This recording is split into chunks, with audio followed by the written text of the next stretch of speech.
Brought to you by TechnoSpark 20 series smartphones. Eknath खडसेंवरती आरोप केला होता की सुनेच्या सोयीसाठी एकनाथ खडसेंनी राष्ट्रवादीची उमेदवारी नाकारल्याचा आरोप केलेला होता. तर ते थेट भाजपच्या वाटेवर आहे. मी कोणतीही गोष्ट स्पष्टपणे मांडण्याचा माझा स्वभाव आहे.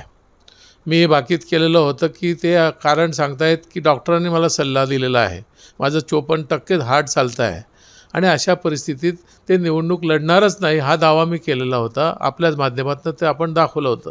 आज माझा तोच दावा लोकांना मान्य आहे की हे बाकीत सतीश पाटलांनी केलं होतं. आज स्मिताताईच्या आपल्या रक्षाताईच्या तिकिटाच्या मागे ही सगळी खेळी माननीय एकनाथजी खडसे यांनी त्यावेळेला खेळली होती आणि ते सगळं उघड झालेलं आहे. ते दिल्लीला का गेले होते, त्यांनी कोणाच्या भेटी घेतल्या होत्या, तिथे काय कमिटमेंट झालं होतं, नंतर फोटोही व्हायरल झाले. त्यामुळे आज लोकांना कळतं आहे की सतीश अण्णाने सांगितलेली गोष्ट खोटी नव्हती. त्यामुळे जे कारणं होती ते लोकांना तेव्हाही पटत नव्हती ना आजही पटत नाही. त्यामुळे त्यांचा प्रवेश हा होणार आहे. तेव्हाही बोललो होतो ना आजही सांगतो आहे की झालेलाच आहे. अण्णासाहेब कठीण काळामध्ये शरद पवारांनी त्यांना साथ दिली होती आणि ते प्रवेश करत आहेत. परवा जी मीटिंग झाली पुण्याला, आदरणीय शरदचंद्रजी पवार साहेबांनी आम्हाला बोलवलं होतं. आमचे राष्ट्रवादीचे प्रमुख अरुणभाई गुजराती, जिल्ह्याचे प्रमुख अरुणभाई गुजराती असतील, मी असेल, माननीय देवकरप्पा असतील, राजूदादा देशमुख असतील, यांच्या समवेत चर्चा करीत असताना जेव्हा या गोष्टी निघाल्या त्यावेळेला मी साहेबांना सांगितलं की साहेब, त्यावेळेला मी तुमच्याशी भांडलो होतो अर्धा तास की या माणसाला घेऊन आपल्या पक्षाचा काही फायदा होणार नाही, वैयक्तिक स्वार्थासाठी ते येत आहेत आणि तरी तुम्ही न मानता यांना आमदारकी दिली आणि त्यावेळेला तुम्ही आमचं ऐकलं असतं, एखादी प्रामाणिक कार्यकर्त्याला ही आमदारकी मिळाली असती तर आज आपल्याला उमेदवारीसाठी इकडे तिकडे फिरावं लागलं नसतं. आणि आज मी आपल्या माध्यमातून हे सांगेल की पवार साहेबांनी परवा असं सांगितलं की सतीश, तू खरंच त्यावेळेला विरोध केला होता, ही माझी चूक झालेली आहे, हे त्यांनी मान्य केलं आहे.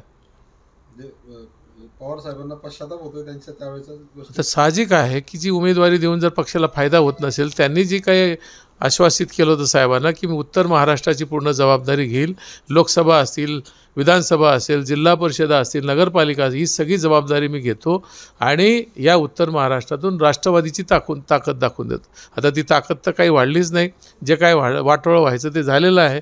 त्यामुळे आपल्याला माहिती आहे की त्यांच्या उमेदवारीसाठी सगळ्यांनी एकमतानं रावेर मतदारसंघात त्यांचं नाव सुचवलं होतं. आता त्यांचं नाव बाजूला झाल्यावर आम्हाला शेवटपर्यंत योग्य उमेदवार धुंडावा लागला. आज ते नाव जाहीर झालं, पण आम्हाला त्रास किती झाला. राष्ट्रवादीत प्रवेश खडसेंना दिला ही पवारांची चूक होती का त्यांना आमदार? फार मोठी चूक होती. आज पक्षामध्ये पक्षाचं काम करणारे अनेक निष्ठावंत कार्यकर्ते आहेत आणि अशा कार्यकर्त्याला पाठबळ दिलं असतं तर मला वाटतं पक्षाची ताकद 4 पटीने वाढली असते. दुर्दैवानं ते होऊ शकलं नाही. हे पवार साहेबांनी स्वतः मान्य केलेलं आहे परवा. आता रोहिणीताई राष्ट्रवादीतच राहायचं म्हणतायत, ह्या भूमिकेकडे कसं बघतायत? खडसे भाजपकडे चालले ना, आता रोहिणीताई मात्र याच्यामध्ये राहत आहेत. तर याच्यात असं आहे की त्यांच्या घराभोवती हे सगळं राजकारण फिरतं. आम्ही परवाही सांगितलं की बाप भाजपमध्ये गेला आणि रोहिणीताई आपल्याकडे कशा राहतात. साहेबांनी सांगितलं की त्यांना आपल्याबरोबर राहायचं आहे, त्यांना राष्ट्रवादीमध्ये खूप चांगलं प्रेम आहे, वाटतं आहे आणि निवडून येण्याची खात्री त्यांना राष्ट्रवादीतूनच वाटते, म्हणजे तुमच्या मुक्ताईनगर बोदवडमधून. त्यामुळे त्यांना राहायचं आहे. मी त्यांना सांगितलं की साहेब, त्या जर आपल्या लोकसभेचा जो उमेदवार दिलेला आहे आपण शरदचंद्रजी पवार गटाचा, त्याच्यासाठी जर तन धनाने काम करतील, लोकांचा रिपोर्ट आला की आपली रोहिणीताई खूप चांगलं काम करते, मेहनत करते, प्रामाणिकपणाने करते, त्यावेळेला त्यांचा विचार व्हावा. आज त्यांनी त्या पद्धतीने मांडणी केलेली आहे आणि कबूल केलं आहे की मी काम करेल, माझे वडील कुठेही गेले तरी मी राष्ट्रवादीचं काम करेल, त्यांनी मान्य केलं. बघू आता काय करतात. तुम्हाला योग्य वाटतं त्यांचा निर्णय? आता ते मला योग्य वाटतं यापेक्षा नेत्यांना त्यांनी पटवून दिलेलं आहे, त्यामुळे माझा काही जास्त त्यावर बोलता येणार नाही. पवारांना तुम्ही नाथाभाऊंच्या प्रवेशाच्या वेळेला तुम्ही त्यांच्याशी अर्धा तास आर्ग्युमेंट केल्याचं तुम्ही म्हटलं होतं. बरोबर आहे. आताही बोललो होतो मी साहेबाशी की साहेब, लोकांमध्ये चुकीचे मेसेज जात आहेत आणि रोहिणीताईला आपण राज्याच्या महिलाचा अध्यक्ष केलेला आहे. आणखी ते जर उलटं झालं, परत त्या भाऊजाईसाठीच ते काम करायला लागलं तर लोक मान्य करणार नाही. त्यावेळेला साहेबांनी सांगितलं की ती परीक्षा आहे त्यांची, बघू आता ते कसे काम करतात, कसं वाहून घेतात स्वतःला, त्यानंतर ठरवू. त्यामुळे आज काही विधानसभेच्या उमेदवारीचा विषय तिथे झालेला नाही.